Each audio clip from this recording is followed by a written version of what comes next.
The Dragon Prince is going to end quite soon. It has one more season, and that season will probably release next year. Its end brings, I believe, a fitting end to this modern golden age of animation, which started with Avatar, The Last Airbender, back in the mid-2000s, and has continued for the next 15 years or so. Sadly, it does seem to have ended.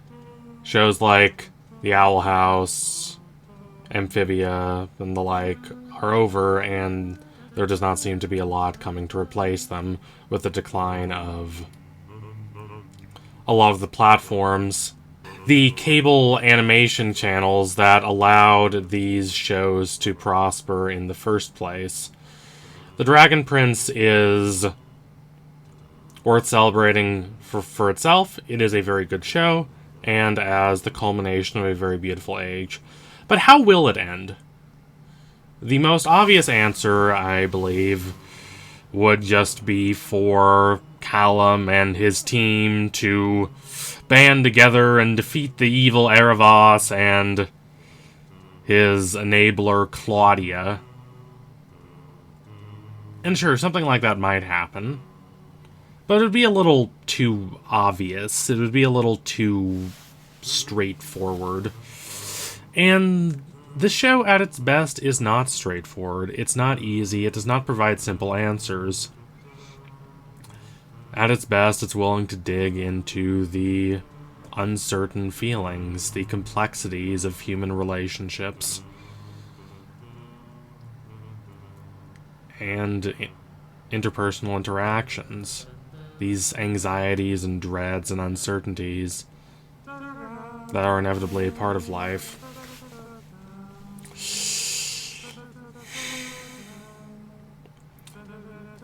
Callum starts off with a lot of very passionate ideas.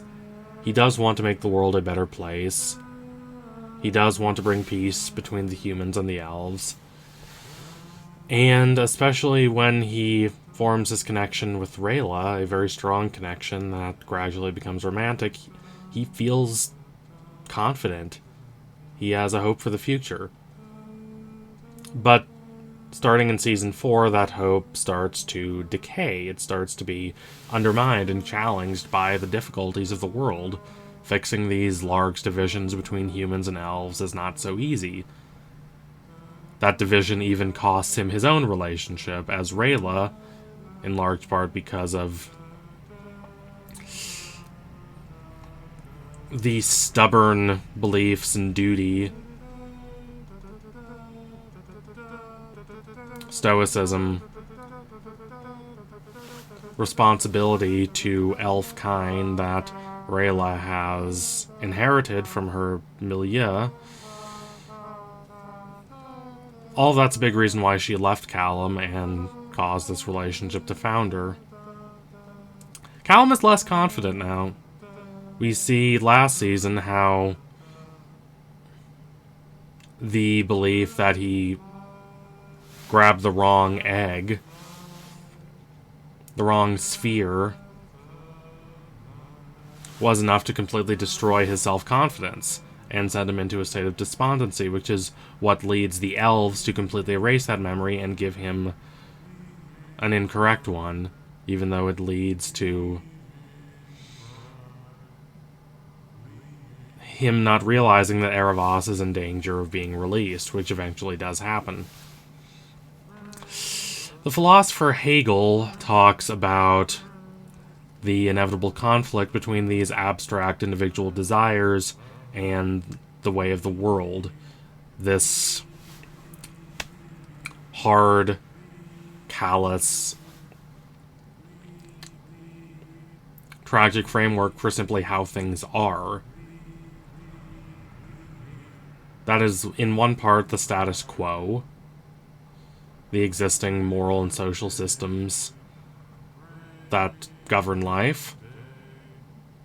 And it's also simply the inevitable realities of being in the world, of human experience. The world is convoluted and complex and constantly overwhelms these naive and narrow and one-dimensional desires. That does not, for Hegel, mean that these desires are pointless or meaningless. Quite the opposite. They are the ingredients for the development of the individual consciousness and, on a larger scale, for the development of society. The abstractions of the individual will meet the negation of the way of the world, of how things are, the inexorable limitations on that will, on that ambition, in such a convoluted and uncertain and constantly changing world, and ultimately there is a kind of reconciliation, a kind of synthesis, and the individual will triumphs in a modified and transformed form, one that has to reckon with the actual circumstances of the real concrete world. And that's growth, that's development, both for individuals and for societies. This is also kind of how narrative storytelling works, and that's the first thing I thought of when I read Hegel. And indeed, a lot of theories of narrative storytelling, of the novels specifically, do go back to Hegel.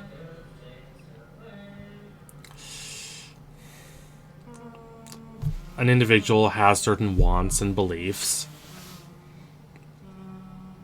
but obviously, if they simply got those beliefs, the story would be boring. It would have no conflict. It would have no interest.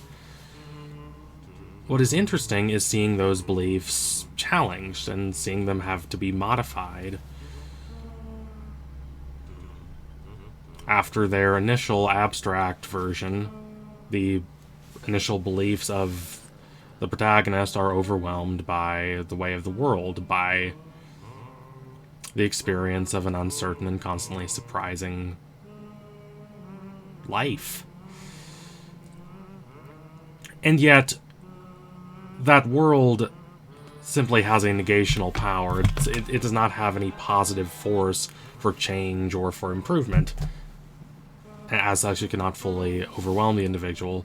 The individual has to decide how to react to this overwhelming of their initial beliefs and aspirations and form a more mature and more thoughtful comprehension of themselves and the world around them.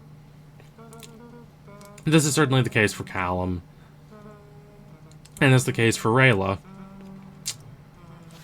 And the failures of characters to do this have caused the tragic downfalls of people like Claudia, people like Viren, people like Erebos. Their initial beliefs are shattered by a callous and uncaring world. And that's devastating, but they allow that devastation to calcify into resentment and bitterness. And instead of accepting the unfortunate but inevitable reality of things and the need to modify their beliefs and values, they constantly war against the world, and they suffer because of that. Erebos, as such, is more of a tragic character than an outright cackling villain. And the same is, of course, true for someone like Claudia to an even greater extent. So, for these reasons, I don't think that a simple good guys storm the battlements and have one last grandiose battle against the forces of evil is necessarily the most thoughtful way to end this show. I don't know how they are going to end it.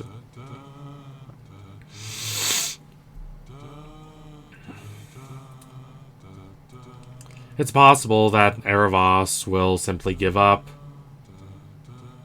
He might join their side, even. He might not. But I don't see him simply being defeated in this big battle of magic and spells like we see for Voldemort at the end of Harry Potter. Instead, I see him deciding that,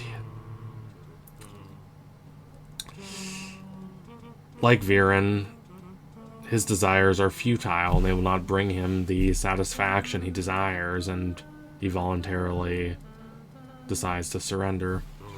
I don't know how that will come about, but I think that's a likely scenario. I also hope that we get bigger parts for some of these other characters. Ezrin has really fallen to the background, as has Zim. These do not really seem to be important characters. I'm not really sure what role they have in the thematic framework of the show. A lot in these last few seasons would not be significantly altered if Ezrin was replaced with some random other king sympathetic to Callum's cause. It seems like those characters don't really matter in the same way that they once did. Soren is slightly more important, and I think he might have a meaty role in this final season. I really want to see how he reconciles with Viren, if he does, now that Viren is dead. If he is able to understand that, to a certain extent, his father did love him, even though that love was overwhelmed by bitterness and resentment, a lot of it owing to what happened with Viren saving Soren's life from disease using dark magic when Soren was small. I'm also kind of interested just to see what they do with our big heroes, with Callum and Rayla. They both have matured, they have developed a more nuanced and comprehensive understanding of the world, and as symbols of how to overcome the challenges of a complicated and unexpected world that overwhelms pre-existing beliefs and expectations. They are good symbols, but I'm kind of wondering what the emotional stakes for them will be. Callum, I always thought, would be tempted more by Erebos on an emotional, psychological level, but that doesn't seem to have happened so far. The worst thing Callum has done is use dark magic, which is by far not the worst thing in the world. So anyway, tune in soon for the next analysis. Will be coming soon, I promise you that. Thank you all again. Keep watching The Dragon Prince. Adios, comrades.